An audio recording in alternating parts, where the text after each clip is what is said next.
ഇല്ല ചേട്ടനാരാ കാര്യം പറ എന്നാ ശശി ശശി കൂതറ. എന്റെ അമ്മച്ചിയാണ് സത്യം. ഞാൻ യുവന്മാരൊക്കെ പാടിലും അടിപൊളിയായിട്ട് പാട്ട് പാടും. നമ്മളും കലച്ചേച്ചിയിലും മറ്റേ ദീപചേച്ചിയൊക്കെ പാടുന്നേക്കാളും അടിപൊളിയായിട്ട് പാട്ട് പാടുമെന്നാ പറഞ്ഞു. എന്നാ ചേട്ടനെ ചേട്ടനെ പാട്ട് പാടിക്കും. ആ ചേട്ടനെ പാട്ട് കേട്ടെന്ന് പോകുന്നു എല്ലാരും. അടിപൊളി പാട്ട് വച്ചുവീന മണ്ണിൽ ഉയർന്നു വന്ന ബ്രാൻഡുകൾ ബീവറേജിൽ 100 പേരിലായി പിറക്കവേ അതിമൂത്തു അന്തിയായ ഭൂമിയുണ്ടി നിൽക്കണം. ആയിരങ്ങൾ നൽകി നമ്മൾ വഴിയിൽ വീണുറങ്ങണം.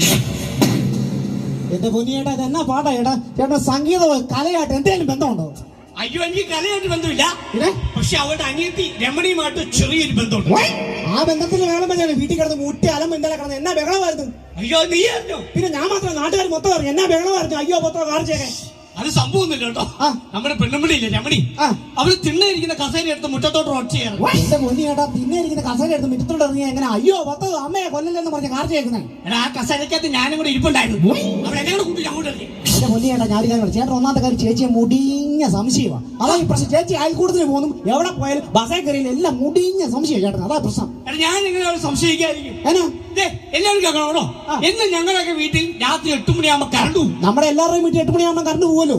ഈ കറണ്ട് പോകുന്ന സമയത്ത് അവള് കോഴിക്ക് തീറ്റ കൊടുക്കാനാന്ന് പറഞ്ഞൊരു പോക്കുണ്ട്. എന്റെ പൊന്നിയേട്ടാ, കോഴിക്ക് തീറ്റ കൊടുക്കാന്ന് പോകുന്നത് എന്താ സംശയിക്കുന്നേ? അല്ലെ, നിങ്ങളുടെ വീട്ടിൽ കോഴിക്ക് നിങ്ങൾ സാറിന് എന്നാ കൊടുക്കുന്നേ? ഞങ്ങളെ വീട്ടിൽ കൊടുക്കും. ഞങ്ങള് മിച്ചം പറഞ്ഞ ചോറ്, തവിട്, പിണ്ണാക്ക്, മിച്ചം പറഞ്ഞ സാധനങ്ങൾ കോഴിക്കാ കൊടുക്കുന്നത്. എന്റെ വീടിന്റെ കോഴിക്കോടിന്റെ പരിസരത്തുനിന്ന് രാത്രി 8 മണി കഴിയുമ്പോ കിട്ടുമ്പോ എന്നാന്ന് നിങ്ങൾക്ക് അറിയാവോ? സിസ്റ്റർ വീട്ടിന്റെ കുറ്റി, പാൻപരാഗിന്റെ പായ്ക്ക്, പിന്നെ എന്റെ കോഴി കുടിക്കുന്നതോ ഓസിയാറിന്റെ പൈപ്പ്.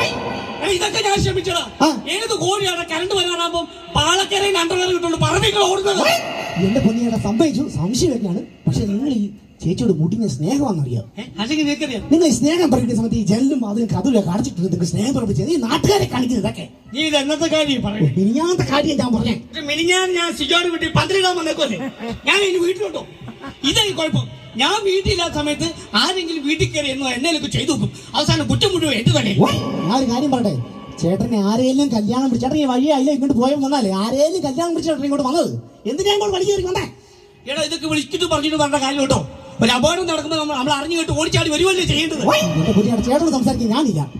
ഞാൻ എന്റെ ഭാര്യ രമണിയെ അന്വേഷിച്ചു വന്നതാണ്. ചേച്ചി ഇവിടെ ഒരാഴ്ചയായിട്ട് അന്വേഷിക്കുക. ഇവിടെ പോലീസിൽ കൊണ്ട് പറഞ്ഞു കൂടെ നിൽക്കുമായിരുന്നു ചേച്ചി, അറിയോ? നിങ്ങൾ ഇപ്പൊ കിട്ടും. രമണി ഇവിടെ വന്നോ?